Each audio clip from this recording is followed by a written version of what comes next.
Hello everyone, welcome to the latest webinar from our Queen Elizabeth Scholarship Program in Strengthening Health Systems, brought to you by the McMaster Health Forum at McMaster University in Hamilton, Ontario, Canada. For today's webinar, I'll provide you with a little bit of information on the McMaster Health Forum, the Queen Elizabeth Scholarship Program, and the current version of the scholarship that's offered here at the forum. I'll then turn things over to our incoming scholar presenter, who's Zafeer. He's visiting us from South Africa, and he'll be talking about his efforts to reduce the plastic bag use in South Africa. Here at the McMaster Health Forum, we aim to be the leading hub for improving health outcomes through collective problem solving. We harness information, convene stakeholders, and prepare action-oriented leaders. We act as an agent of change by empowering stakeholders. The current Queen Elizabeth Scholarship Program is run by a partnership between the Rita Hall Foundation, Community Foundations of Canada, Universities Canada, and individual Canadian universities.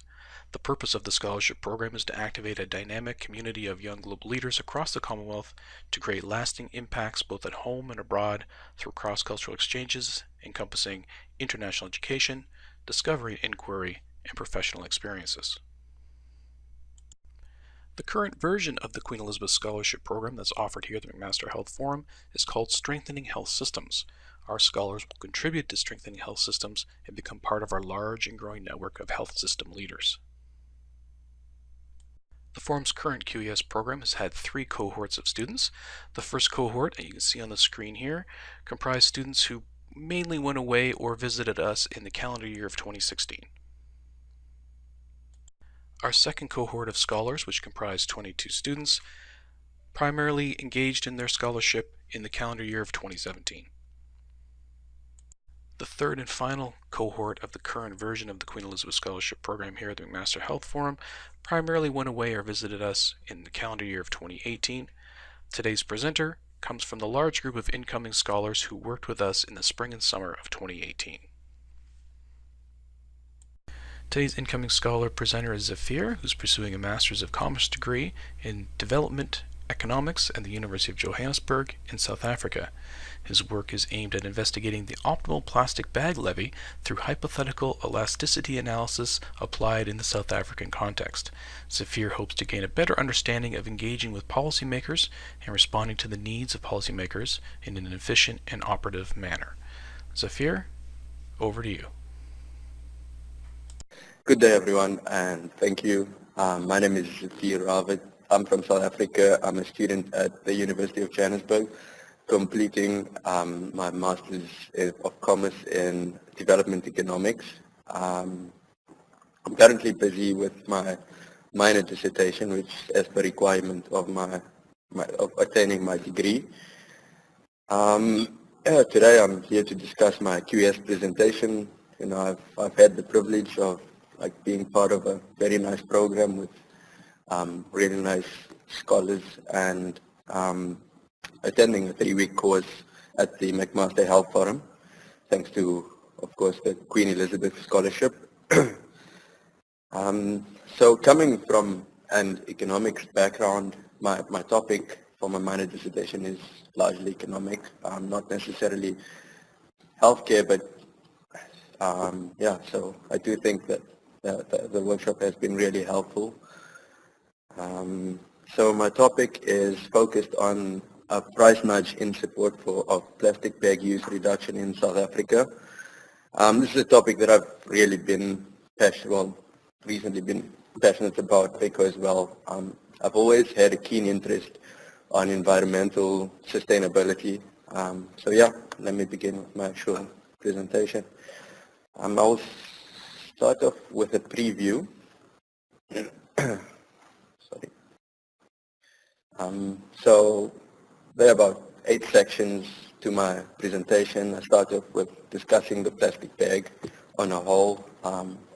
This is followed by plastic bag use specifically in South Africa, the types of interventions out there, interventions that have been applied in South Africa, reflections of the research evidence, my research objective, and the proposed methodology. And lastly, I would finish off with the lessons I've learned through the Queen Elizabeth Scholarship. So, starting with plastic bags, thin film single-use shopping bags are commonly used globally. I'm sure like we have quite a few representatives from many countries. I'm sure you're quite familiar with the whole process of walking towards a store and getting plastic bags to take out your groceries. So this actually has become a global problem. But one of the main reasons why plastic bags are so commonly used is because, well, they are cheap, they possess high strength to weight ratio, and they're waterproof, and you can be used for multiple reasons. And this has somewhat made addressing the matter quite complicated because many people do possibly use it for other things. However, single-use carrier bags is the main issue, and that's been the ones that most supermarkets tend to hand out. The environmental externality attributed to plastic bags is both in terms of solid waste disposal, which municipalities generally have a difficult time to deal with, and there's also the issue of during the production, there are related pollution which follows. Um, this has resulted in many countries actually taking action against the use of plastic bags. They are opposed because of the multiple environmental concerns.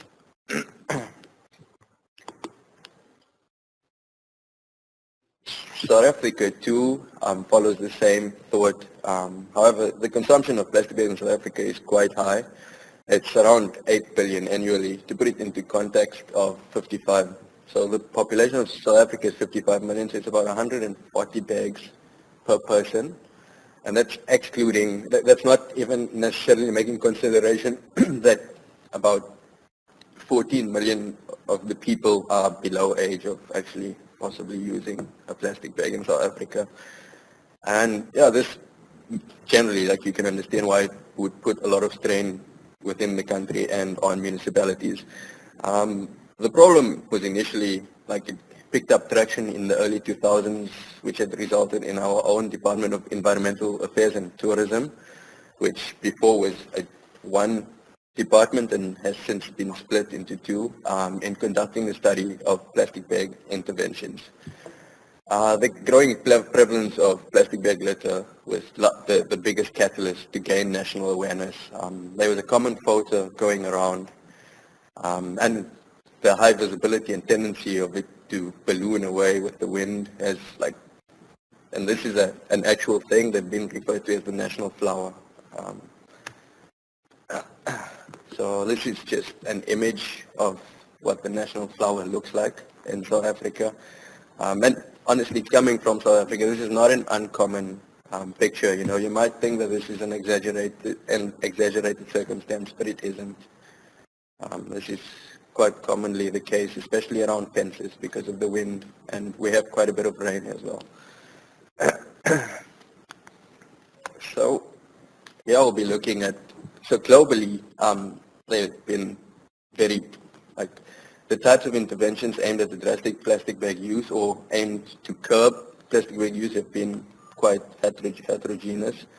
They range from bans, taxes and fees, specified bag designs, consumer education, and mandated retailer take-back.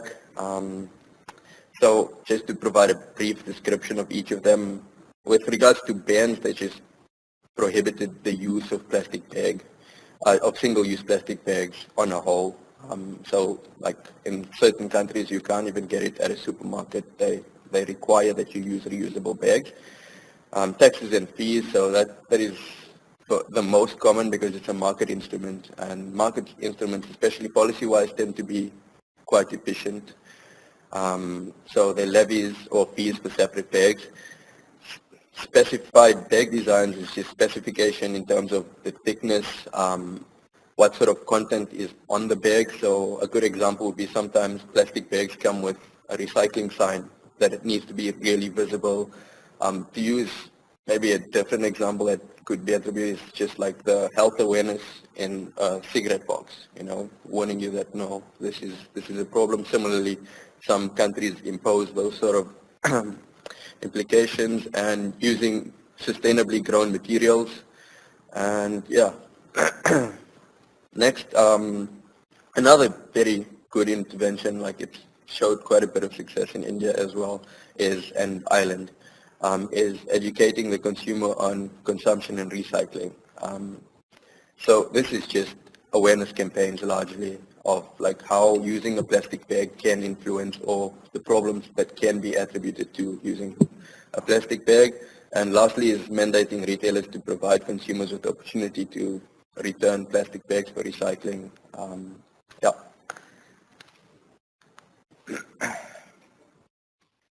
So in South Africa, we have taken a twofold legislative action. So in terms of what we've learned with QS, this falls in line largely with it being like a governmental agreement. And yeah, so first was an increase in the effective gauge of plastic bags from 8 to 12 millimeters. And this is very important because it being thinner than 24 microns does make it difficult, or even some authors quote it as impossible to recycle, and they can't necessarily be reused on a whole because they tear really quickly. And second, they imposed a nominal price of 46 rand cents, which is not that much relative to the overall income in South Africa, but it was still a step in the right direction. The levy has, with a 3 cents levy initially in 2003, there have been many other adjustments since then, and the most recent one is in our 2018 budget speech, which is 12 cents levy that goes directly to the government, which has been rolled out since the 1st of April. So my personal reflections on research evidence has been quite, so in South Africa there haven't been much studies that have actually investigated how efficient or effective has the policy been. And globally, like the trend has always been to specifically to analyze how effective plastic bag interventions are in relative context of countries.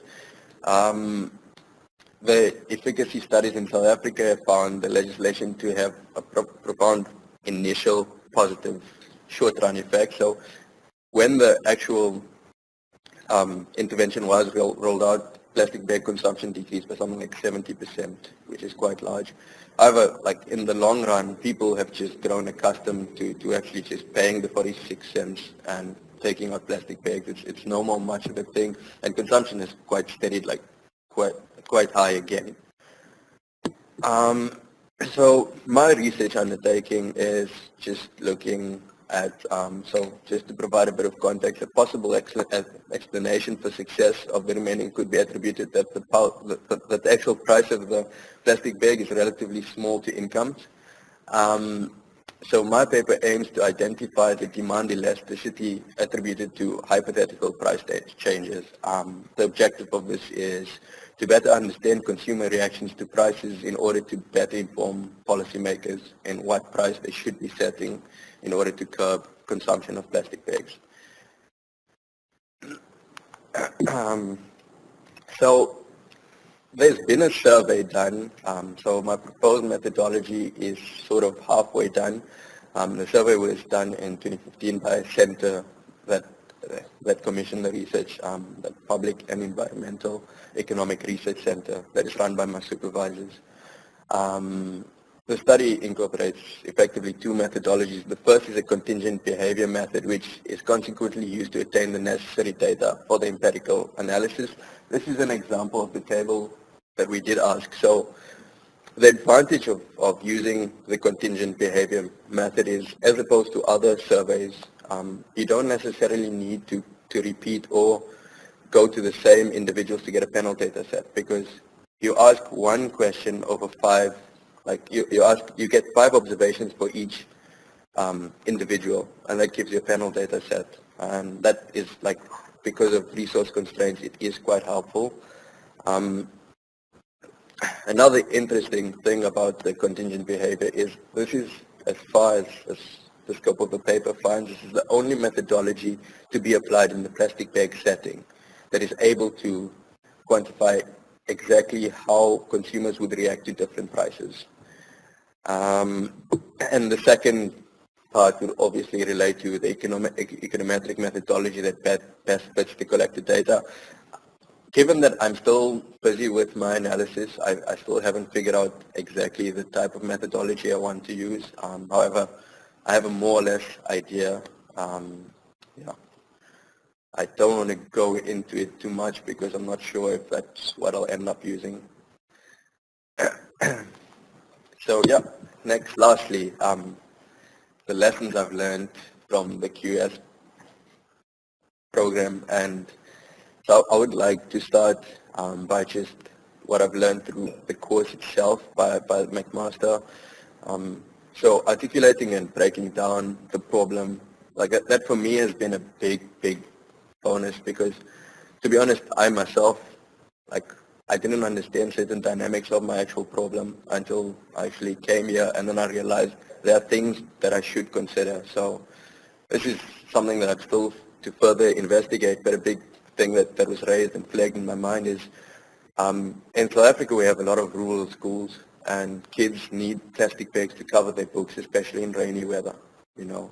So imposing a general levy can be regressive, and what happens to like poor people that actually do need plastic bags? What sort of considerations can be made? Yeah, another interesting thing was finding and accessing relevant information.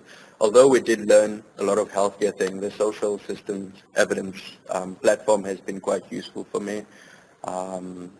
And it's helped also in terms of understanding the different types of research that can be used for different aspects. So I did notice that in South Africa there isn't much research surrounding the governance of like the politics behind policy, especially with regard to environmental aspects. And that for me is quite interesting.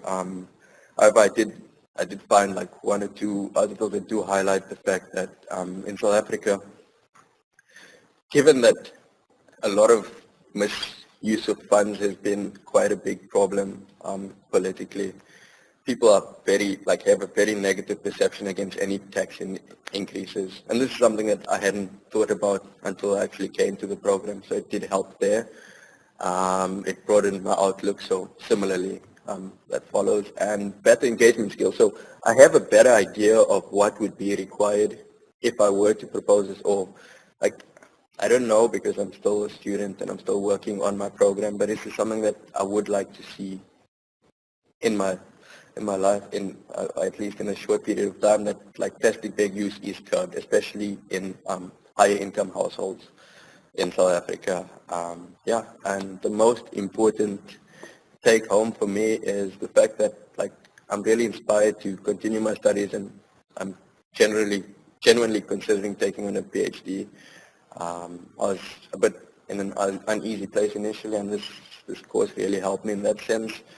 I'm motivated to excel with my own project, so there's so many new dynamics that I'm so excited to include, and I can't wait to get back and actually start working on it intensely. I'm a lot more motivated to make a change, and that's largely attributed to my fellow scholars.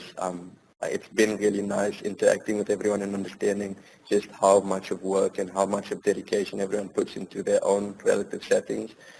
And lastly, I've become an evidence-informed advocate.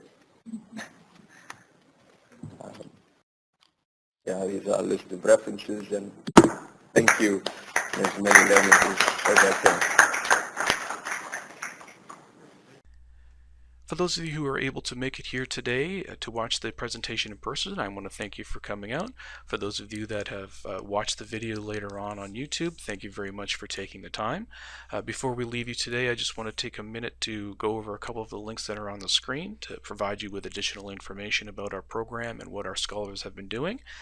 If you're interested in the Forum's Queen Elizabeth Scholarship Program, either the current program, which is ending in 2018, or the new program, which is actually being launched in mid to late 2018, I would encourage you to please click that first link.